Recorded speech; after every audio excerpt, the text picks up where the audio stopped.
Hello everyone! Someone wrote an idea, so you guys write yours too because I'm already running out of them. But I already recorded the game of the century, so I asked ChatGPT about another game of the century, and here's what it showed me. So today, we will analyze the game played by Garry Kasparov at the Wijk-on-Sea tournament in 1999 against Veselin Topalov. The combination carried out in this game was called the most brilliant in his chess career by the 13th world champion. Before we start, make sure to subscribe, leave a like, and write a comment. So Garry played white and advanced his king's pawn. Veselin decided to surprise his opponent with a defense he had never used in his classical games before. White takes control of the center, and black attacks the e4 pawn.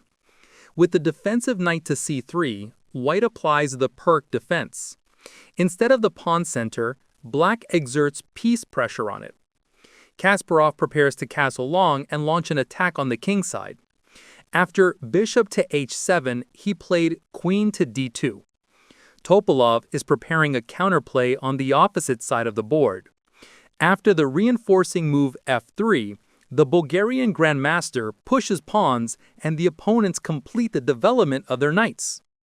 Garry Kimovic replaces the main defender of the weak black squares on the king side. After this exchange, short castling becomes impossible, while long castling is dangerous because the position has been weakened by the pawn advance to b5. However, for the moment, Veselin simply continues developing his minor pieces, while white slows down black's expansion on the queen side. Kasparov was so unfamiliar with the theory of this opening that on move 10, without even realizing it, he introduced a novelty, a3. Topalov responds with e5, Kasparov castles long, and black answers with queen e7. The king steps aside, freeing a square for the knight, and preparing to reroute it toward the queen side. In this position, the move a5 suggests itself for black. An exchange takes place in the center, followed by knight c1. If black breaks through with b4, the knight jumps to a4, and after the capture, white essentially sacrifices a pawn, but in return fully freezes the queen side and begins an attack in the center and on the king side, exploiting the vulnerable placement of the black king. Perhaps understanding this, Veselin Topalov avoids the aggressive a5 and chooses the modest a6, giving the pawn additional support in case of a future c5 breakthrough. The knight heads to c1, and black completes long castling. The knight moves toward white's bishop, Veselin trades in the center, advances a pawn, and prepares the freeing push d6 to d5. The 13th world champion opens a window for his sniper. The king escapes to b8, white develops another knight, and after a retreat plays bishop h3. The Bulgarian grandmaster strikes at the center. The queen returns from the flank, and after the king steps back, Garry completes his centralization while Veselin expands his space advantage. And here, Kasparov plays knight d5, a pure act of bravado, driven by his reluctance to retreat to a2 and enter a long positional trench war with roughly equal chances. But considering what happened later, it's hard to say whether this leap to d5 deserves praise or criticism. This is what Garry Kasparov himself wrote in his book, My Great Predecessors. Veselin captures on d5, moves his queen to d6 with the idea of taking the pawn, but suddenly, out of nowhere, comes a rook sacrifice. I could have declined the rook and kept equality, but the idea of such a king march was so intriguing that I desperately wanted to see how it would end, wrote Veselin Topalov. And indeed, after king b6 or after capturing on d5, the position would have remained roughly equal. But in the actual game, Veselin takes the rook on principle. Kasparov sacrifices another rook, distracting the queen. Of course, black cannot take it because of the blow on d4, after which the black king is checkmated by force. If black blocks with the queen, it's immediate mate. And if black tries to cover with the bishop, then white plays knight c6 and delivers mate on a7. Considering this, the commander of the Black Army is forced to embark on an adventurous journey straight into the heart of the enemy's position. Kasparov breaks through on d4, and Topalov captures the knight, but the brave little pawn charges forward and lands a blow directly on the king.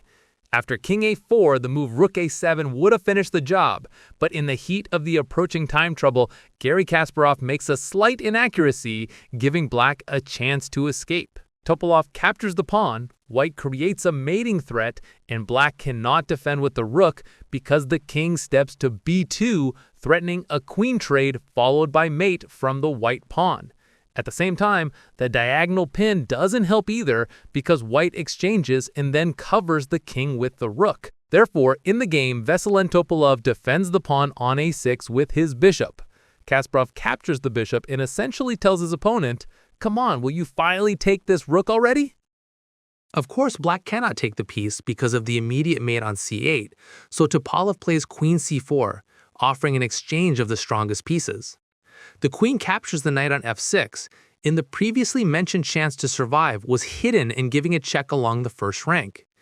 After the king steps aside, black could defend the pawn on a6, forcing a transition into an endgame.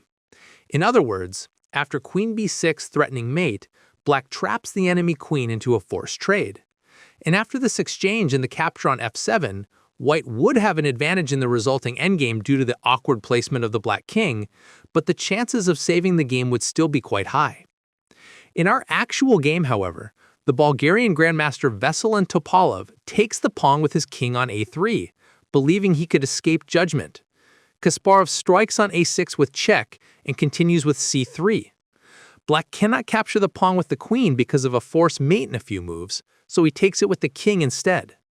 White gives check from a1, and the king cannot run toward the queen side because of queen b2.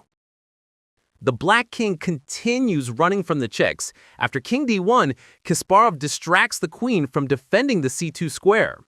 Topalov plays rook d2, counterattacking the enemy queen, but overlooks a deadly pin along the vertical file. Mate on d2 is threatened, and the queen is hanging as well. Black is forced to take the rook, but now white captures the queen and then takes the rook on h8, obtaining a completely winning position. Veselin Topalov tries to push his pawn to promotion, but Kasparov plays queen a8. After c3, he gives a check. When the king steps back, Kasparov removes the pawn from attack. Then followed f5, king c1, rook d2, queen c7, and since the pawn is going nowhere and white begins harvesting pawns on the king side, on move 44, Veselin Topalov resigned. In the end, a brilliant victory for Kasparov, a masterpiece that entered the history books as one of the most dazzling attacking games of the 21st century. If you enjoyed this breakdown, make sure to like the video, leave a comment, and subscribe. There are many more games you absolutely need to see.